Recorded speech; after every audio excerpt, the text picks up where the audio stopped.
Bago tayo magsimula, gusto muna naming humingi ng taos-pusong paumanhin. Alam naming marami sa inyo ang sabik at matiyagang naghihintay sa aming interview, kasama ang aming minamahal na nephrologist. Ngunit dahil sa hindi inaasahang technical issues na nangyari sa aming recording, kailangan muna naming ipagpaliban ang paglabas ng buong interview. Ipapalabas namin ito sa mga darating na araw. Maraming salamat sa inyong walang sawang suporta, pag-unawa at pagtitiwala. Pero dahil alam namin kung gaano kahalaga ang bawat araw para sa isang CKD patient, sa mga bagong diagnosed, sa mga dumaraan sa dialysis, at sa bawat pamilyang tahimik na lumalaban kasama nila, hindi namin kayang hayaan kayong maghintay ng walang maibabahaging pag-asa. Kaya mula sa puso, naghanda ang aming minamahal na nephrologist, si Dr. Mavic Atapang Melo, ng isang espesyal na mensahe, hindi lamang para sa mga pasyente, kundi para rin sa kanilang mga pamilya at mga mahal sa buhay. Isang simpleng mensahe, ngunit maaaring maging lakas para sa isang pusong pagod, pag-asa para sa isang taong natatakot, at paalala na sa bawat laban, hindi kayo nag-iisa. Pakinggan natin ang mensahe ni Dr. Mavic Katapang Melo.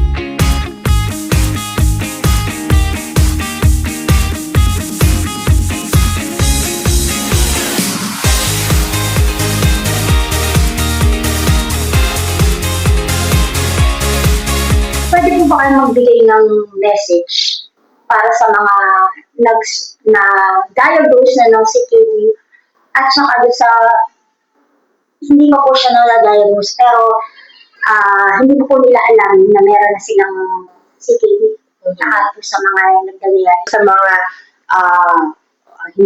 wala pang known na problema sa bato. So ito yung pinapromote natin, yung 8 golden rules para sa malusog na bato. So una, yung napag-aralan natin o napag-usapan natin, gusto natin na manatiling maganda yung timbang. So mag-ehersisyo as much as possible, kumain ng balanse, iwasang manigarilyo, panatiling maganda yung blood pressure, panatiling maganda yung blood sugar, uminom ng tubig, iwasan ng dehydration, iwasan ng pag-abuse ng pain reliever, at ang pangwalo ay magpakonsulta sa doktor kung ikaw ay diabetic, kung ikaw ay may hypertension, or may kamag-anak ka na nasira ang bato. So ito yung 8 golden rules. Ito yung advice natin. Pakinggan, alalahanin, ulit-ulitin, pag nilay-nilayan ng mga pasyenteng wala pong problema sa bato. Yun namang mga pasyenteng may problema sa bato na hindi pa nagdadialysis, maraming gamot na yun.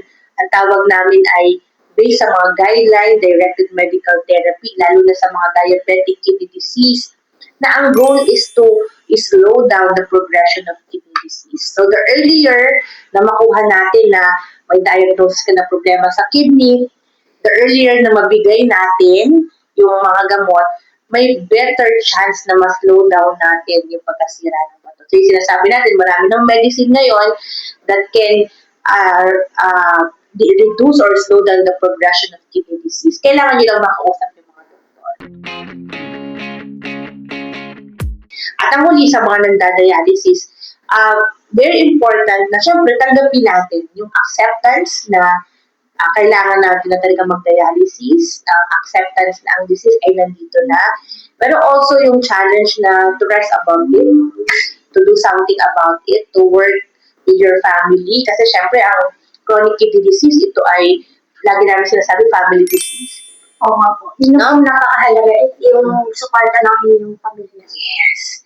Doon nagsisimula ang pagpangit ng kondisyon ng pasyente pag nawala na yung role ng family. Kasi hindi nila talaga kaya sila lang.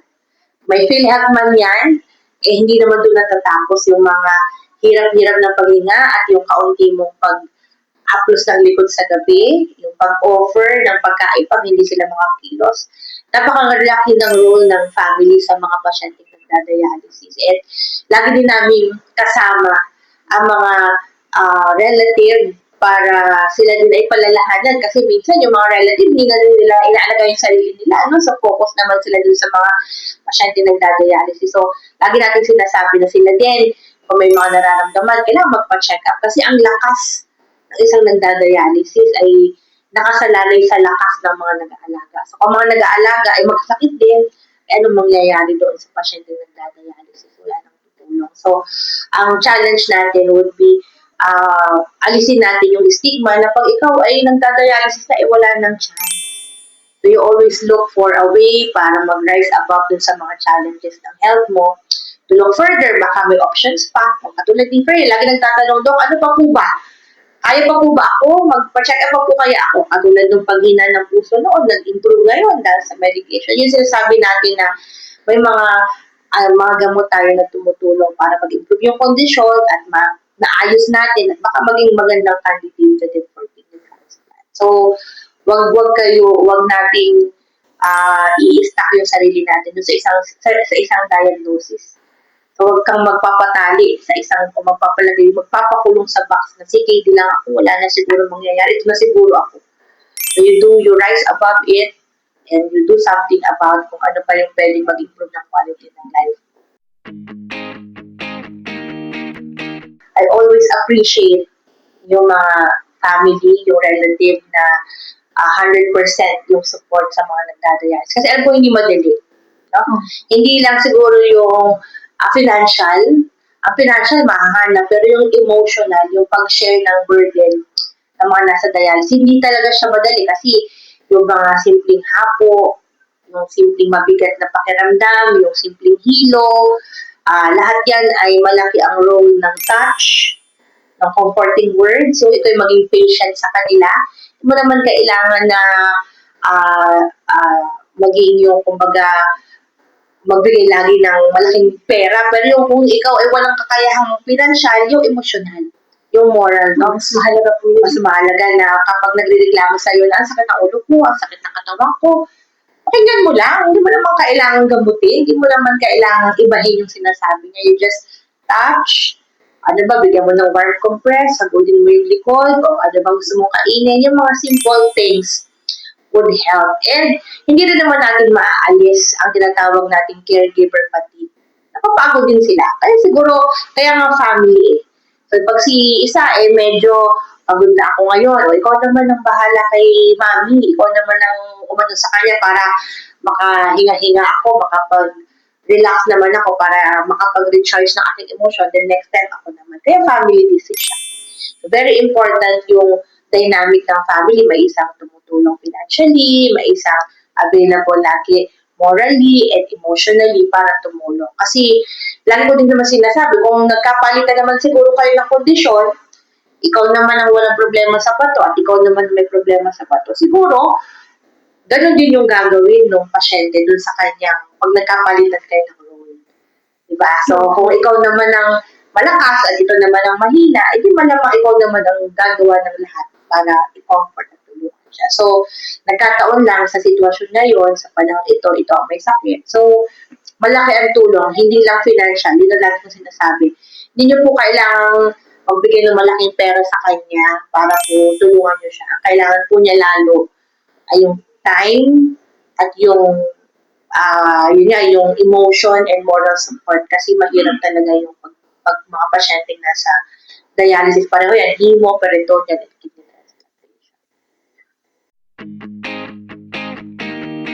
Shout out! Ano bang group yan? MWF group ba yan? Lahat po ng group, kasakasahig po sila sa Lahat na pupuntahan ko. So, shout out po sa mga nasa Shalom Kidney Care Dialysis. So, magandang opportunity to. Magandang inspiration yung ginagawa ni Freya. Kasi, umaga sa sitwasyon niya, may mga bagay na hindi mo na ma-reverse. Nandito na yung problema. Harapin na lang and gagawa ng iba pang pwedeng gawin para yung ibang mga pasyente na hindi pa nasa dialysis at nakikinig sa'yo, baka maiwasan o pagkasira ng kidney. At yung mga pasyente na sa dialysis na nakikinig sa'yo ay ma-inspire na may mga pwede pang productive things na gawin para hindi araw-araw iisipin mo na magda-dialysis na. Mamaya masama na naman ng pakiramdam. So, you do something about it para kahit pa paano naman, you look forward for the next day na may bago na naman akong gagawin, may bago na naman congratulations dito sa AFK Chronic Offline. Okay. Thank you! Followers.